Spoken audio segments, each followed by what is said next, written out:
Jó napot kívánok az aréna hallgatóinak, Exterde Tibor vagyok. A stúdióban itt van Korlár Lajos, a Magyarok a világ 8000-esein expedíció sorozat expedícióvezetője. A beszélgetést a rádióban felvételről hallják. Jó napot kívánok, köszönöm, hogy elfogadta a meghívást. Jó napot kívánok, üdvözlöm mindannyiukat. Miért nem segítenek az élőn és hagyják ott a holttestet a Csomolungban? Ezt a kérdést nagyon sokan föltették, nem kevés indulattal, és most még többen fel fogják tenni, mert Gely Serpa a legfrissebb hírek szerint a hátán lehozott egy sérült, fáradt mászót 8500 méterről. Mikor, hol, ki tud segíteni, és kinek ott? Volt ez már ebben a mászó időszakban, nem is olyan régen, egy pár nappal ezelőtt is. Ha jól emlékszem, egy kínai idősebb hölgyet is lehozott egy serpa a hátán. Tehát ez működik ilyen értelemben, pláne akkor, hogyha kuncsaft. Akkor kutya kötelessége, de olyan is volt már, hogy a kuncsaftot nem tudták lementeni, mert annyira mozgásképtelen volt, vagy éppen a serpa se volt olyan jó állapotban. Tehát ez a kutya vacsorája, ez vagy sikerül, vagy nem. De az biztos, hogy nagyon kevés esélye van annak a mászónak, aki nem kuncsaft. Tehát ott vigyáznak a serpák a saját érdekükre, a saját befizetett vezetettjeikre, kuncsaftjaikra, és inkább azzal foglalkoznak. Tehát ez egy bevett szokás, nem lehet ezt elítélni, ez így működik. Ugye az életét mindenki félti. Hogy kell egyáltalán hozzáfogni egy mozgásképtelen ember mentéséhez? Ott fekszik, vagy a kötélen van, vagy nincs a kötélen, vagy kommunikál, vagy nem. Be van öltözve. Egyáltalán hogy látják, hogy hozzá lehet fogni a mentéséhez? Hát amennyiben ez a kapacitás megvan, amit itt az előbb taglaltunk, akkor hátára veszi, összecsomagolják, levonszolják, stb. Tehát több változata is van ennek a helyzetnek, de legtöbbször ott hagyják. Tehát legtöbbször nem foglalkoznak tovább vele, hanem az ő életük is ér annyit még. Milyenek ott a terepviszonyok? Az ember a fényképeket látja nyilván, hol meredek, hol meg nem olyan meredek. Hol... Hát ilyenek, igen. Pont ilyenek. Pont ilyenek. Igen, pontosan ilyenek, igen.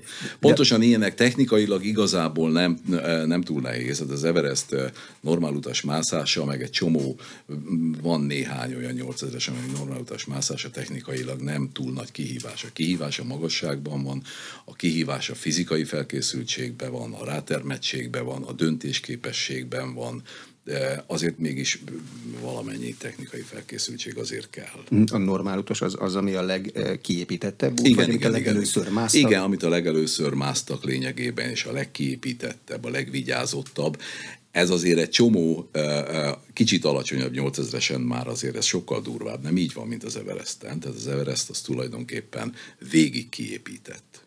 Ez a végig kiépített, ez azt jelenti, hogy végig van egy fix kötél, ami oda van igen, nagyjából igen, tehát ugye vannak viszonylag vízszintesebb tereprészek, mint például a déli nyereg része, ott, ahol a 4. tábor is van, meg hát ott nincs fix kötél, mert ott azért egy viszonylag biztonságban lehet mozogni, de abban a pillanatban, ahogy emelkedik és beindul a mászóútvonal rész, ott szigorúan ki van kötelezve. A mászóútvonalon hányan férnek el? Mert olyan képeket is látunk mi, amatőrök, hogy hosszú sorokban menetelnek, és nem nagyon van mellette hely. Hát nem, persze. Hát ott ez egy nagy probléma egyébként az Everesten, hogy a csúcstámadási része, a 8700 méter körültől azért elég rendesen besűrűsödnek a partik, illetve hát a mászók, illetve a kísérőik. A kísérőik jóval többen vannak, mint a mászók, és a Hillary lépcső része az azt jelenti, hogy tulajdonképpen mindegy keskeny létra, most nagyon eldurvítom a kérdést, egyedül egy ember fér. Tehát libasorba lehet ottan menegetni, igazából nem nagyon lehet kerülgetni, meg nem is nagyon szeretik. Tehát mindenki vigyáz a saját kuncsaftjára, mindenki vigyáz arra, hogy épségbe fölérjenek, és épségbe vissza is jöjjenek, mindenkinek ki kell várnia a sorát. Aki gyorsabb, az előbb ér oda, aki lassabb, az később ér oda. És ugye az oxigénpalack, ezek mind lényegében oxigénpalackkal közlekedő mászók, turisták, mert most már azt is kell tudni, hogy azért egy elég csekély előképzettséggel, alaptáborban gyorsan összetákolt kicsi tudással, már nagyon sok pénzért is nem egyszer vittek már föl csúcsra klienst, de Akik ezt nem használják, azok kénytelenek beállni a sorba, vagy pedig nagyon gyorsak és nagyon előre mennek. Tehát ez a két variáció van. Hogyan kell megszervezni egy mentést? Úgy működik, mint amikor Ausztriába síelni megyünk, egy telefon és 20 perc múlva ott a mentő?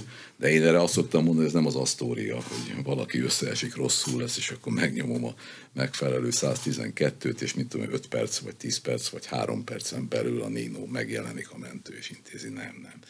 Ezek vagy nem sikerül, mert éppen nincs kapacitás. Tehát tulajdonképpen a mentésre csak nagyon jó karbantartó lévő, abszolút technikailag felkészült és akklimatizálódott, ez egy nagyon fontos, még akkor is, hogyha oxigénpalackos a mentés általában, tehát senki nem fogott fuldokolni.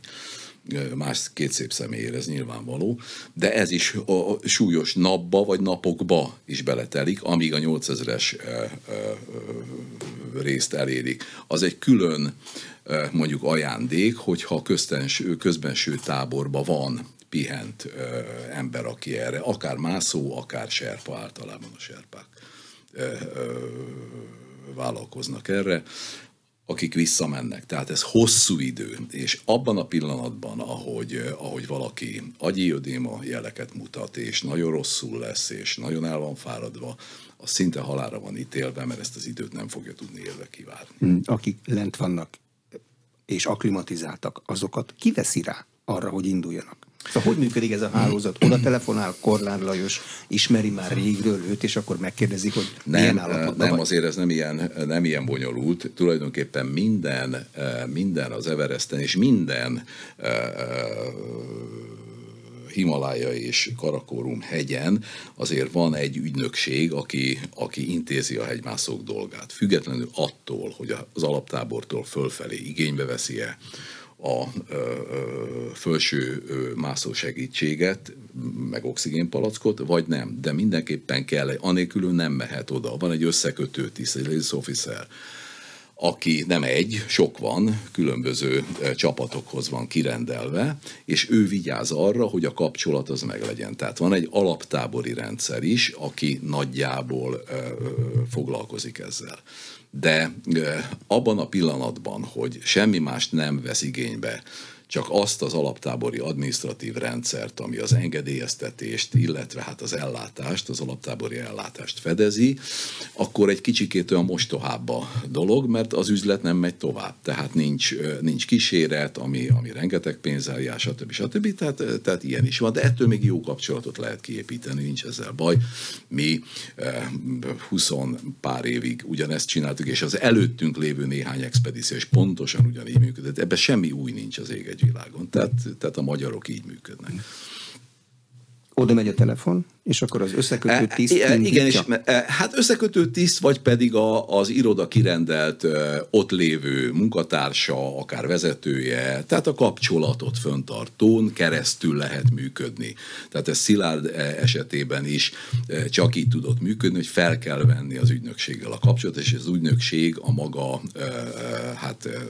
tudásával, erejével intézkedik. Tehát ez így működik, van egy közvetettség ebben. Tehát nem lehet az, hogy fölhívom Mingma Serpát, hogy szevasz öreg, hol vagy, hogy vagy, mint vagy nem mennél föl, ez így nem működik. A helikoptert azt kiindítja, és ez egyáltalán milyen magasra tud fölmenni? Hát ritka a levegő, nincs, amit kavarjon a lapát. Szóval a helikopter, maradjunk annyiba, hogy ez Everest specifikus dolog. Nagyjából. Tehát van más hegy is, de majdnem az egész Himalája rendszer, tehát a nepáli Himalája rendszerbe az Everest környékről, és ez Simone Moro nevéhez kötődik, tehát ő az, aki ezt nagyon karban tartja, ezt a helikopteres mentési rendszert, azt hiszem 2 vagy 3 járműve is van neki.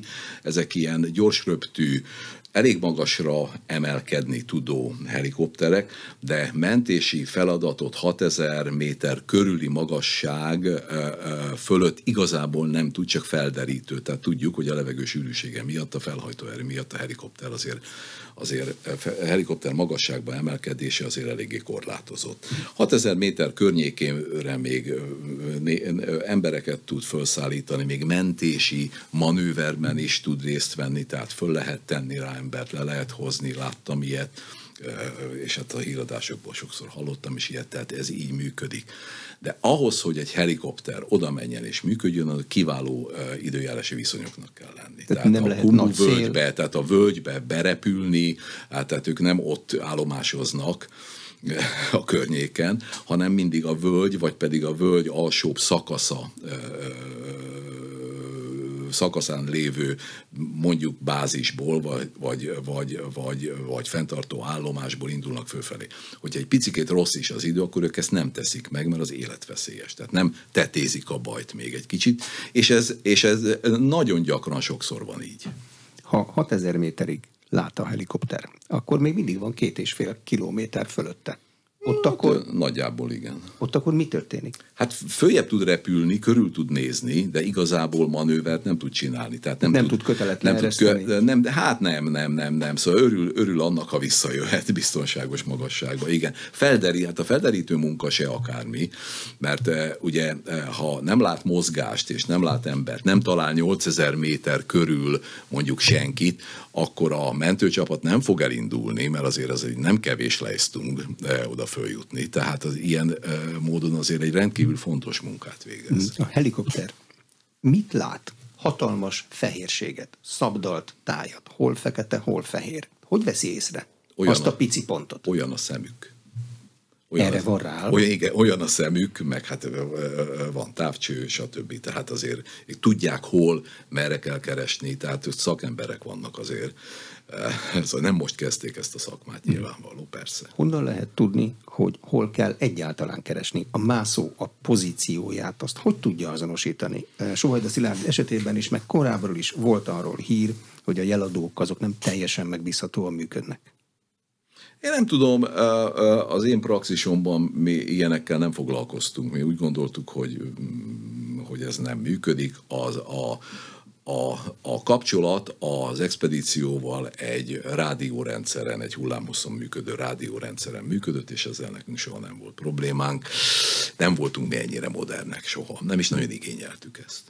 Akkor honnan tudja a helikopter vagy a mentő, hogy nagyjából hol kell keresni, amit a mászó utoljára rádión azonosított? Ez egy nem rossz dolog, tulajdonképpen ez a jeladó, ez egy olyan dolog, hogy vagy saját magától bizonyos időperiódusonként ad egy jelet, ezek műholdas jelvevők, és ő azt visszaszórja valahová, ahová irányítva van, ad abszurdum Magyarországra is, egy telefonra, vagy egy számítógépre, vagy bárhová, és van a másik része, ami felhasználó függő. Tehát csak akkor ad jelet, hogyha az ember, akinél ott van az a kis dobozka, az megnyom egy gombot, vagy megnyom egy bármit, tehát elindítja. Ez egy biztosabb dolog, mert erről tudni lehet azt, hogy ő van, és működik. A másik meg automatikusan adogatja. Hogyha én ezt elveszítem valahol Kentuckyban, akkor ez ugyanúgy fogja adni a jelet valahonnan, valahová. Persze ez most egy bolondság, de ha leteszem valahova, véletlenül lent hagyom, vagy fönt hagyom valahol, akkor ez ugyanúgy fogja arról a helyről továbbítani a jelet automatikusan. Jó esetben, ha nem romlik el, nem merül le, mindenféle. Akkor másik az olyan, mint a vonaton az éberség kapcsoló. Pontosan így van. Arról tudom, hogy az ember ott van. És tehát, hogy él, működik. Van, hogy képes... Hát jó, hogy milyen állapotban van, ez olyan nagyon, tehát ez ilyen tólig, de az, hogy képes megnyomni, ilyen állapotot azért jelez. Lehet-e valahogy érzékeltetni itt, 110 méter magasságon, hogy 8000 környékén egy ember milyen állapotban tud lenni? Tehát mi történik vele? Tehát ez a jeladó? Nem, a jeladó maga az ember. Hát sok minden történhet egy emberrel, lehet nagyon fáradt, de azért működőképes. Én hallottam, most csak visszapéldálózom, hogy érthető legyen, hogy sokan kifogásolták, hogy a telefonban 8700 méterről Szilárdnak milyen borzasztó rossz hangja volt, és hát ezért nem tulajdonítanék én ennek olyan, mindenkinek rossz hangja van ilyen, menjenek oda és próbálják ki, akár 5000 méterre, és olyan rossz hangja lesz, hogy a saját édesanyja nem fog ráismerni, ettől még ő működik. A vételi viszonyok is azért ebbe erősen beleszólnak, tehát a műholdas telefon, tehát a hangrendszeren keresztül én ebből nem nagyon vonnék le ilyen következtetést. Az viszont egy érdekes dolog, hogy ezek a jeladók, mert ugye jeladó a műholdas telefon is, ezek milyen időközönként működnek, avagy nem működnek. Tehát ott is vannak mindenféle szórások. Tehát ez is egy olyan érdekes dolog. Ebből azért, hogy ha nem mondja ő saját maga, hogy hát itt most állati gáz, stb. Én ebből azért ilyen messze menő következtetést nem vonnék le. Képes a mászó ott felismerni, hogy valami nagy baj van? Há, hogyne, persze. Ezt miből érzi? Hogy nem tud tovább menni? Hát pontosan így van. Ha nem tud egyet lépni, az azt jelenti, hogy ott a baj? Így van. 2013-ban Erős Zsolt ezt jelezte este 8 órakor 8300 méterről, hogy végem van, nem tudok tovább menni. A hangján is éreztem, hogy ott tényleg baj van. Tehát hogyne, képes. Láttam, hallottam én ilyet többet is már. Még alaptábori szinten más expedícióknál is jelen voltam, amikor egy ilyen problémát bejelentettek. Tehát a hangból lehet. De hát azt ő jelzi, nyilvánvaló. Ha már nem jelez semmit, az a másik nagy baj, az a nagyobb baj. Mert akkor már arra is képtelen, hogy jelezze lefelé, hogy probléma van. Amikor valaki nem tud tovább menni, akkor milyen lehetősége marad még fönt? Pihenni. De hát ha pihen, akkor elalszik, és meghal. Igen. Ha nem tud tovább menni, akkor semmiképpen, persze most ezt én elviccelődtem itt, de hát ez vérkomoly. Ha nem tud tovább menni, akkor ott marad. Akkor valamilyen szinten ott marad. Nem tudja magát kipihenni az ember itt 110 méteren, azt mondja, pihenek egy kicsit, erőre kapok. 8000 méteren a pihenés az annyi, hogy épül lefelé a szervezet. Tehát 8000 méter, a 8000 méter és annak a régiónak a magassági szintjétől akár 8500-700, majdnem 8900, ugye iszonyú magas az Everest. Everestnek egyébként ez a egyetlen nagy problémája ezen az útvonalon. A magasság az fantasztikus. Technikailag azért azt úgy le lehet gyűrni, de a magasságot is le kell gyűrni, ez a legnehezebb. Tehát igazából nem nagyon tud mit csinálni a mászó, hogyha egyszer ezt a fonalat elvesztette, átlépte azt a határt, amikor még tudott volna segíteni ezen a dolgon, ami viszont baromi nehéz. Tehát föladni 150 vagy 150 méterre a csúcstól, ami nem kevés, mert ez 4-5, akár még 6 órába is beletelhet ez a pár száz, vagy éppen 150 méter, tehát 1-200 méter. Ez egy nagyon nehéz dolog. Tehát itt nagyon meg kell mérni patika mérlegen azt, hogy mikor, és iszonyú vonzása, iszonyú bűvölete van a csúcsnak, és hát ugye amikor az ember a 68 milliómodik talicska követ tolta föl valahova, gondolja, hogy még azt az egyet mindenképpen megcsinálja.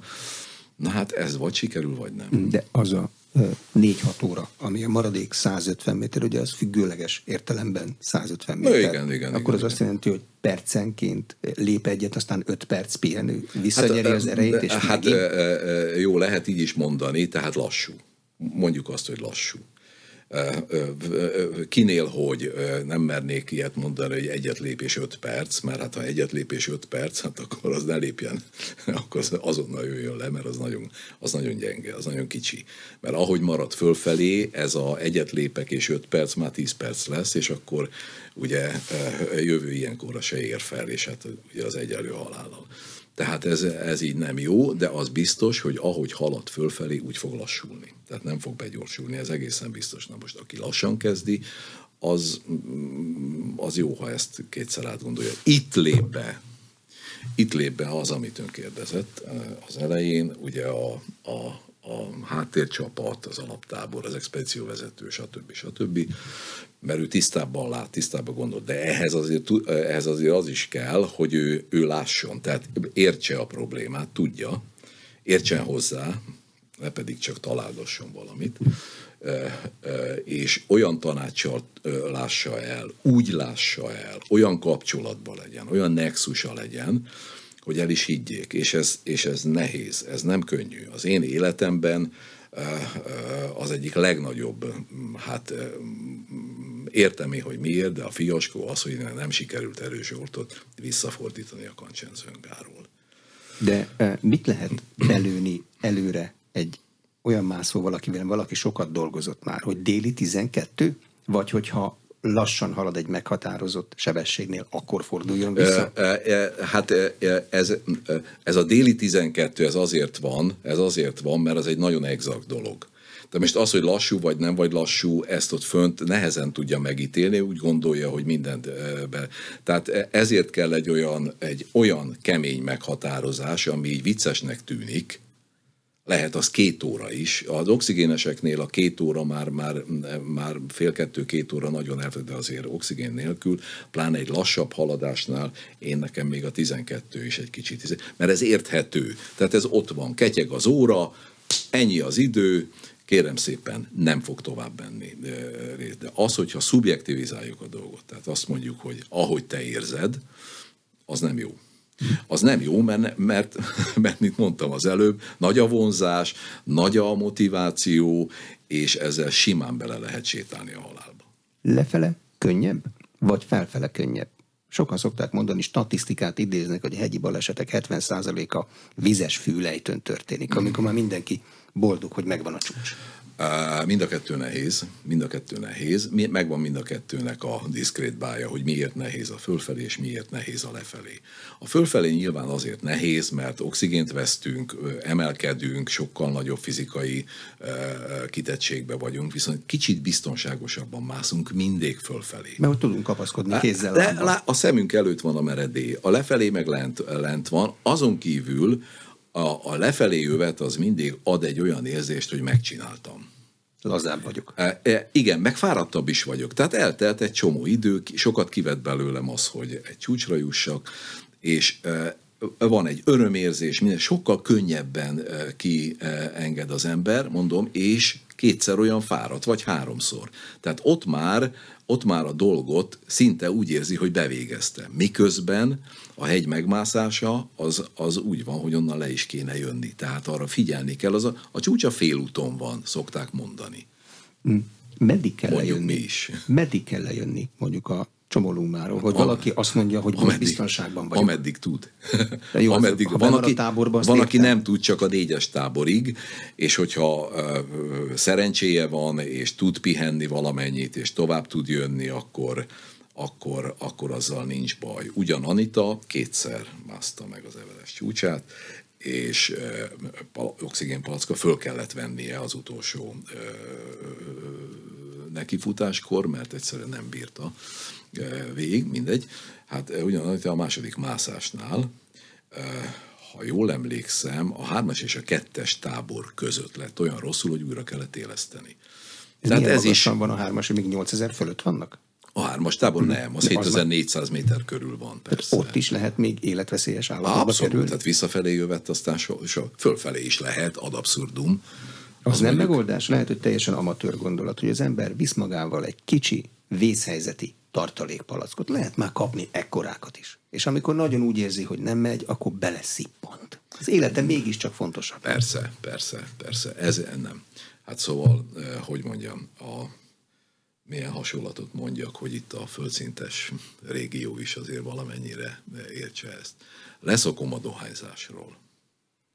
Én azt mondom, hogy egy életem, egy halálom, soha több. Miközben ott van a farzsebemben, hogyha véletlenül ez az elhatározásom mégis zátonyra futna, akkor betolok vagy 4 csikket, vagy nem tudom én micsodát. Szóval ez nevetséges, ilyen nincsen. Az oxigénpalackot nem használók, arra teszik fel az élményüket, az életüket, a sport felkészülésüket, hogy a saját szervezetét igazítja hozzá a hegyhez.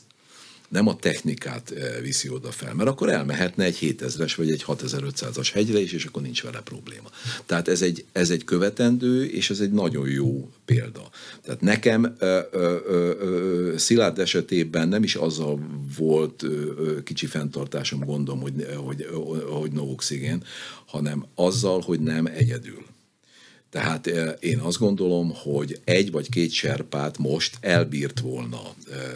Az idei időjárás jelentések már jó előre mondták, hogy azért extrém hideg lesz az Everesten, mert ugye az idő megváltozott a klíma és stb. Azon kívül én azt gondolom, hogy és ezt magunkra is. Tehát most felejtsük el a tekintetben Szilárdot. Én azt gondolom, hogy a magyar expedíciós hegymászás még nagyon-nagyon-nagyon sokáig nem lesz a világ élvonalában. De még csak a középvonalába se. Viszont nagyon jó sportélményeket, nagyon jó sportdolgokat, és fejlesztve tovább nagyon jó eredményeket lehet elérni. Én azt gondoltam Erős Zsolttal és Mécs Lacival együtt is, hogy ennek egy fokozatosságát kell megadni. Ezért alakult meg a magyarok a világ 8000-esein, hogy ne csak úgy kiugráljunk, ha van egy kis pénzünk a Himalájába mászogatni, hanem egy rendszert vigyünk bele, egy tematikát, egy tudatos felkészülést. Tehát visszatérve most a kiinduló ponthoz, arra gondolok, hogy megérte volna az, hogy no oxigén, de legyen olyan, aki segíteni tud, hogyha begatyázom valami miatt, valamilyen probléma történik, akár objektív, akár szubjektív, tehát időjárás, vagy pedig én nem mérem fel jól a helyzetet. Nem cipelték volna a felszerelést, hanem csak ott vannak biztonsági emberként?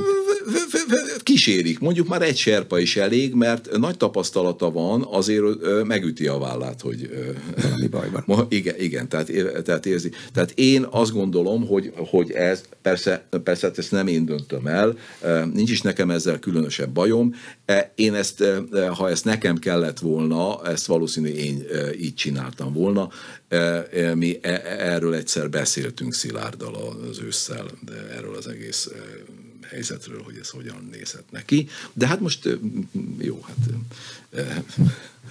így alakult. Milyen a viszony a hivatásos, fizetős mászók meg az egyedül szólómászók között? Alacsonyabb hegyeken is előfordul, hogy akik fizették a túrát, annak a vezetői szinte lesodorják az útvonalról a nem nekik fizető ügyfeleket, hanem akik csak ott vannak.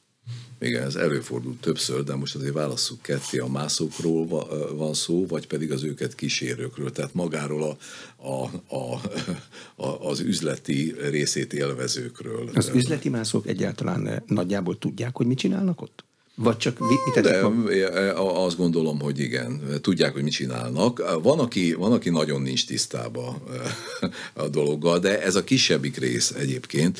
Tehát azért ők tudják, hogy a Monteveresten vannak, és nem a Kilimanjáron, tehát ennyire azért nem mennek mellé, de nem igazán érzik ennek az egész dolognak a veszély részét.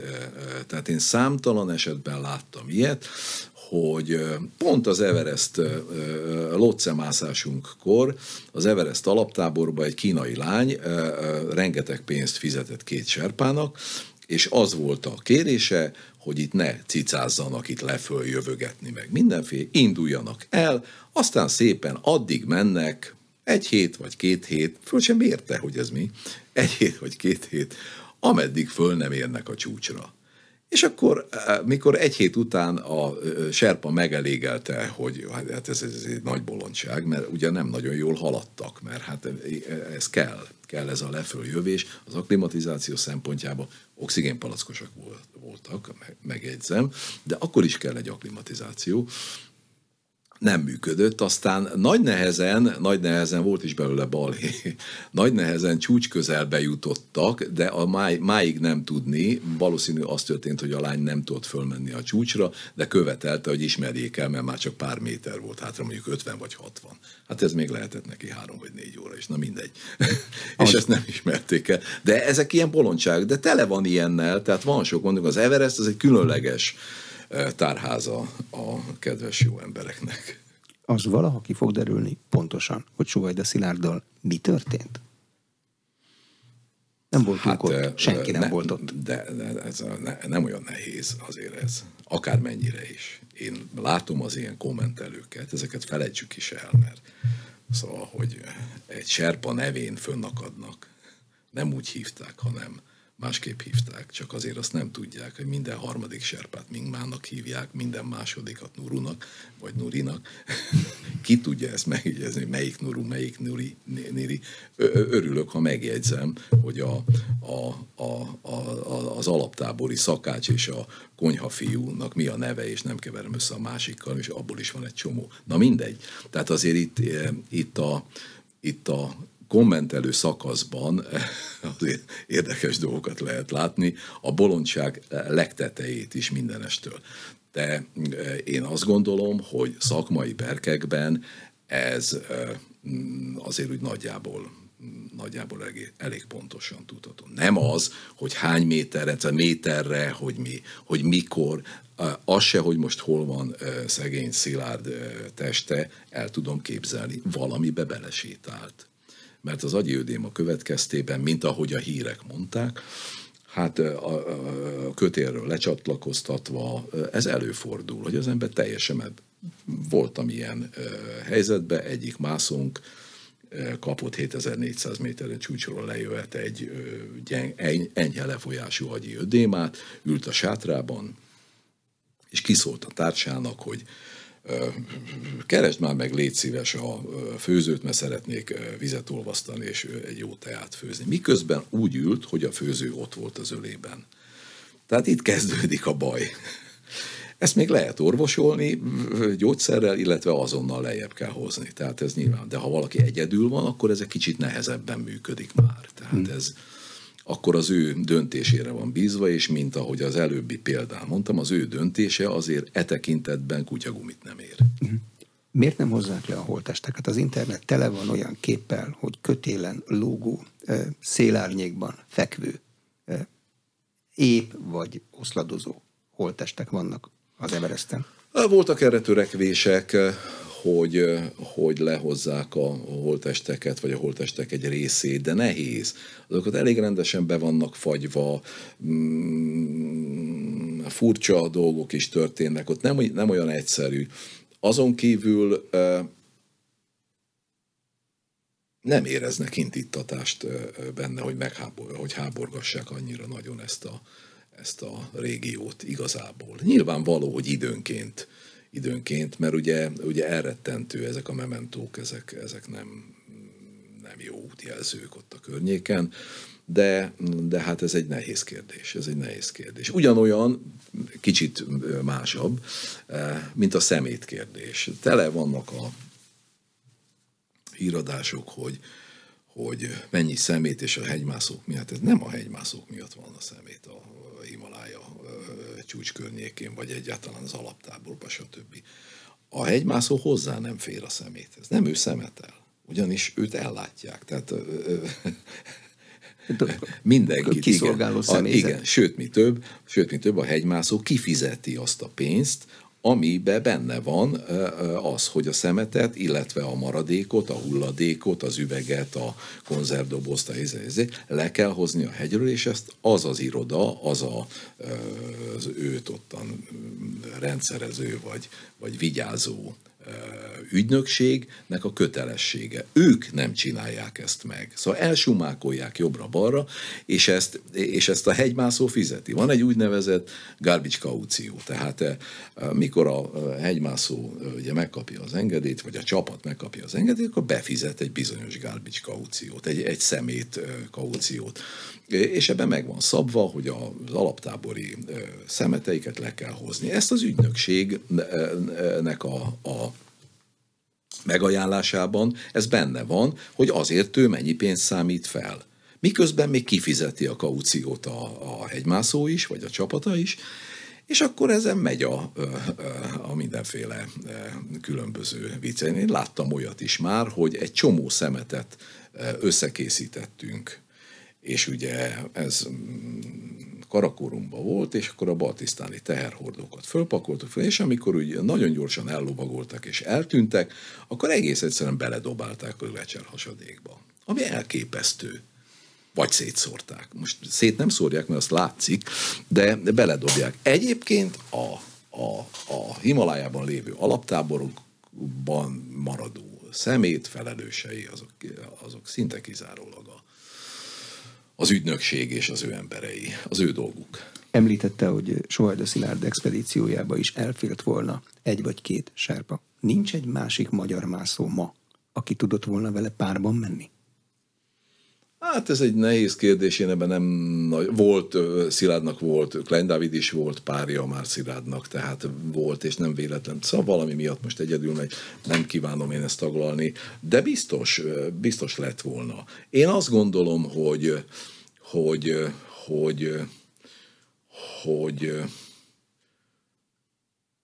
mégis jobb az, hogyha csapatban működünk. 2, 3, 4 azért mindenképpen. Tehát ez mégis egy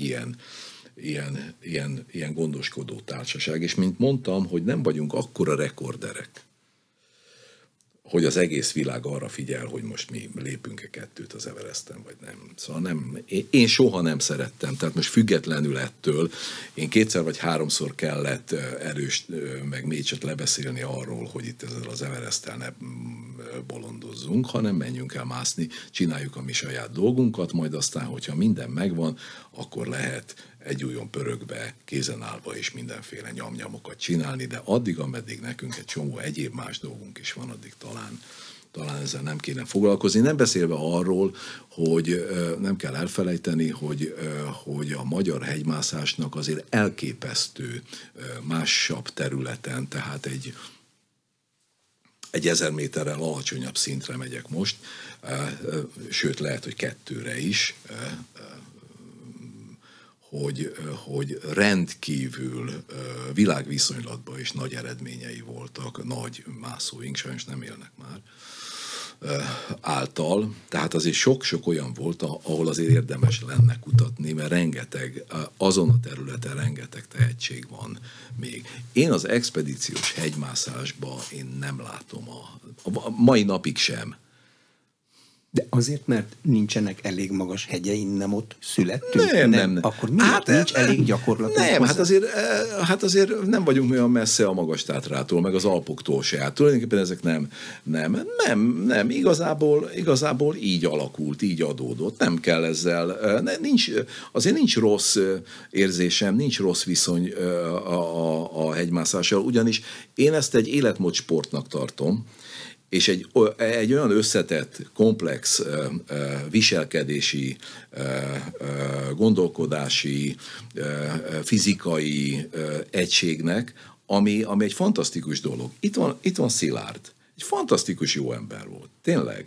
Egy kulturált, rendkívül összetett, rendkívül jó szemlélettel megáldott, és mégis, hogy el tudta vinni egy kicsit a média is elég rendesen. Én nem szeretem az ilyen nagyon látványos dolgokat.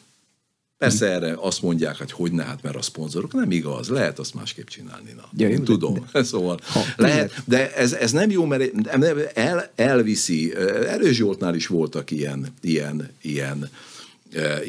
hangok, hogy a túlzott média ez egy kicsit megváltoztatja a világhoz való viszonyát az embernek. Ettől függetlenül Szilárd, nem is olyan régen hallottam most pár nappal ezelőtt egy fantasztikusan jó rádióriportját. Na, ennek a svádának kell uralkodnia mondjuk a magyar hegymászásban és az életmódsportokban is. De ha életmódsport, akkor meg lehet belőle élni. Nagyon, viszonylag sokan megér hát belőle. Nem azt jelenti. Alex Honnold, megér belőle az akrobatikus mászók, megér belőle a Jimmy Chin, aki filmeket csinál, de Kurtika nem ért meg belőle. Jó, hát persze, meg egy csomó lengyel se, a legnagyobb lengyelek se. Tehát azért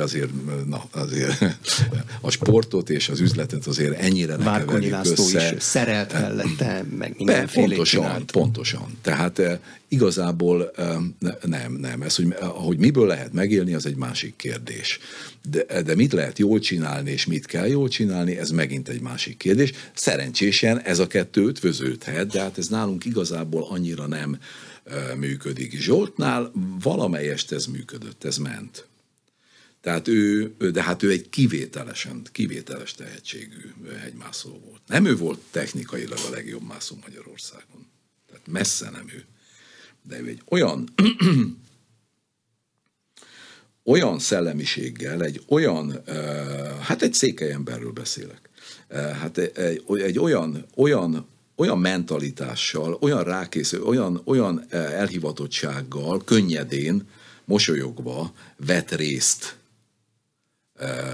az ő mászásaiban és az expedíciókban, ami elképesztő, ilyet nem látok sehol az ég egy világon. Tehát én őt, volt másik is, Osváth Attila például, szintén 2002-ben a Karakorumban egyet félrelépett egyedül, és ez lett a vége, hogy nem tudott hazajönni. Vele kezdtem el egyébként tervezgetni a Magyarok a világ 8000-esein sorozatot. De az jót tett a hegymászásnak, hogy most a mobiltelefonunkról követhetjük, hogy a hegymászó nálunk 8000 méterrel magasabban éppen mit csinál? A mobiltelefonunkról való követgetést, meg az ilyen dolgot, szóval ezeket a bohóckodásokat én igazából nem nagyon szeretem. Köszönöm szépen, ezt én nem. De ez az én privát véleményem, én mondom, én nem szeretem ezt a nagy habverést. És mondom, sokat vitatkozott velem Szasza, az mi akkori sajtósunk, illetve az expedíció kommunikációs sajtóügyeit, hogy miért ilyen kevés, majd utána, ha megtörtént, akkor előbb csak jelezzük, hogy így van, úgy van, olyan rövid tőmondatokban, több szerénység, és akkor többre megyünk. És ehhez én tartom is magam, meg tartottam is nagyon keményen. Hosszú viták árán is. Az a jelenség, hogy a siker az közös, pedig csak egy ember volt ott. A kudarc, annak meg nincs gazdája. Hát azért ezt talán nem gondolom, hogy így van. Nem, azt lehet tudni, hogy van. Hát jó, a kudarc az kudarc. Az expedíció kudarca az expedíció kudarca. Ez így van. Legyen az 1 ember, legyen az 10 ember, legyen az 20 ember, legyen az 5 ember. Tehát abból mindenkinek viselnie kell a saját területének a problémáját, hogy ez hogyan van. Én azt gondolom, hogy ez így van. A legnagyobb kudarc nyilván azt éri, aki effektíve ott van. Tehát ő viseli a legnagyobb felelősséget. Ezért is van az, hogy mondhatok én akármit, hogy most kell visszafordulni, most kell előre menni. Én nekem ezt úgy kell mondanom, hogy el is higgye, úgy kell mondanom, hogy ezt meg is tegye. Amennyiben nem teszi meg, akkor azt mondom, hogy a döntés az övé. Természetesen ez így működik. Ez történt sokszor nálunk a Magyarok a világ 8000-esein expedíciókban, mondjuk 80%-os vagy 85%-os sikerrel tudom magaménak ezt a fajta dolgot. Hát volt olyan, ami nem, és ez 2013-ban ugye Erős Zsolt és Kis Péter halálához vezetett. De meg kell mondjam, hogy amikor Zsolt azt mondta, hogy nem fordulunk vissza, 1 óra múlva csúcson vagyunk. Rendben van. Ez még lehet, hogy tám bele is fér. 5 óra lett belőle. 5. Na ez nem fért bele. Tehát igen, és ehhez már az ember nem tud hozzászólni, de ez nem hibásság kérdése.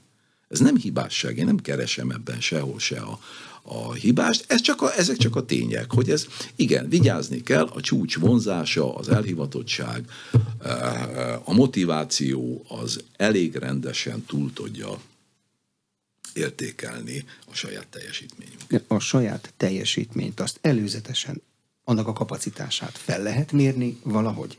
Az akklimatizációs túrák során?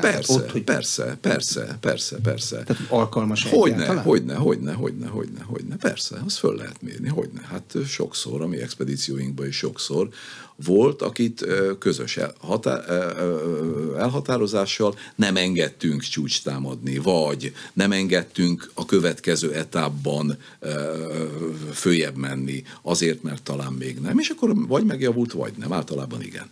De ennek van felelőssége is, meg van ilyen lehetőség, hogy ezt érzi.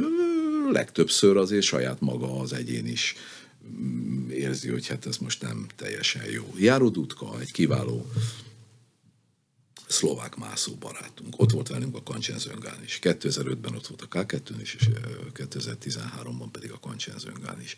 A csúcstámadásnál a 2-es táborig jutott, és visszajött, mert simán mehetett volna tovább, de érezte, hogy beteg, baj van. Hát alig ért le az alaptáborba, lepedőbe kellett rázogatni 2 napig szegényt.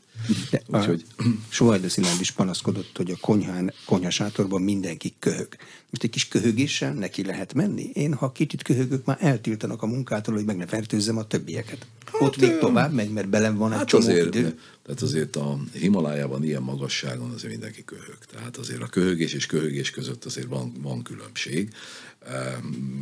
Ehhez én nem tudok hozzászólni, csak azt mondani, azért, mert valaki köhécsel vagy köhög, száraz a levegő, kevés az oxigén, stressz van, túl vannak hajtva az alatt a másfél hónap alatt a mászók, tehát azért sok minden okozhat ilyet, mint ahogy 8700 méterről is a reket hang, meg a valami, én ennek nem tulajdonítanék túl nagy jelentőséget. Időjárási ablak kifejezést hosszan tanultuk, mert minden mászásnál ez a legfontosabb, hogy az idő jó-e. Ez mennyi időt ad egy mászónak? Egy napot, 2 napot, egy hetet? Nem, hát az időjárási ablak az azért ablak, mert egy kicsit nagyobb. Nyitva a világra. Tehát az nem rés, az egy ablak. Ez mondjuk 4 nap minimum kell legyen. De a legjobb, ha 5 nap. És ennek vannak lecsengő és felcsengő, meg abszolút középponti, rendkívül jó.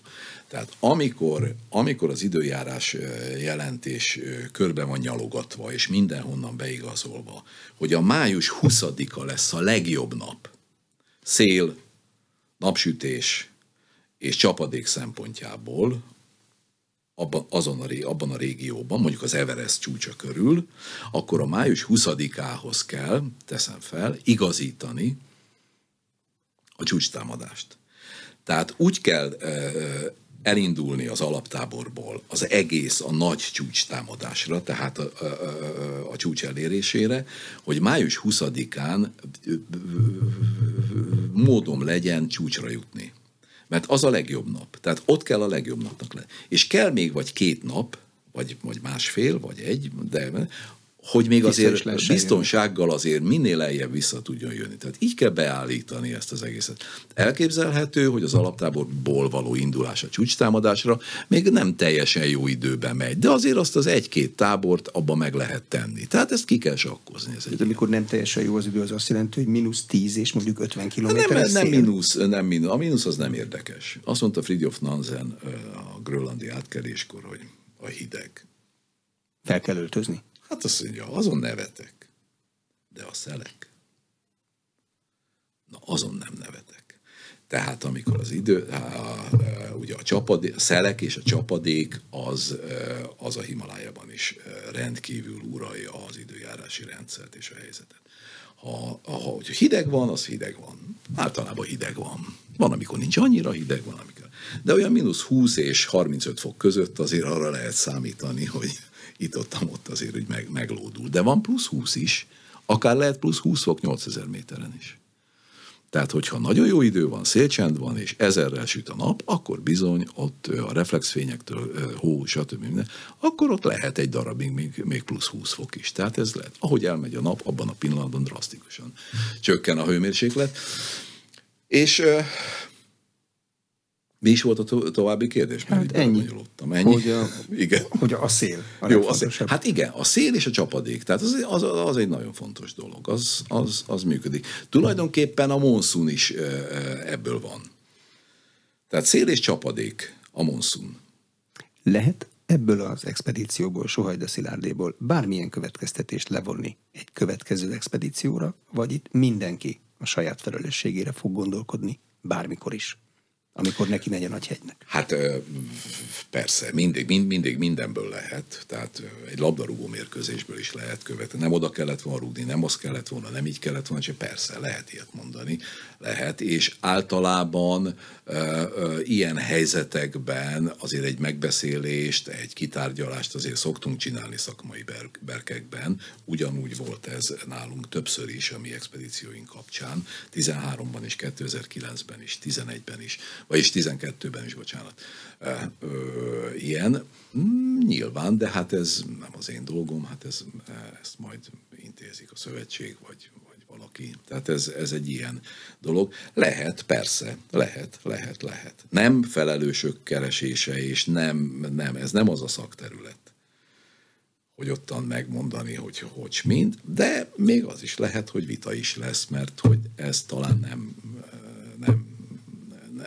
nem volt így jó.